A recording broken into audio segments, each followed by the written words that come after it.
బండ్లకు తీయండి అనే బళ్ళు నెంబర్ కాటికి.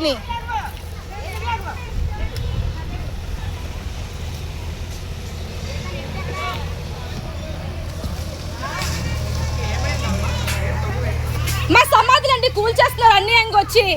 100కి ఫోన్ చేయండి. 1977 నుంచి కట్టుకున్నామండి. రియల్ ఎస్టేట్ బ్రోకర్లు ఆక్రమించుకోవాలని మాకు కట్టడాలన్నీ కూల్ చేస్తున్నారు. కొంచెం ఆపండి, వీళ్ళందరూ గుంపులుగా వచ్చారు.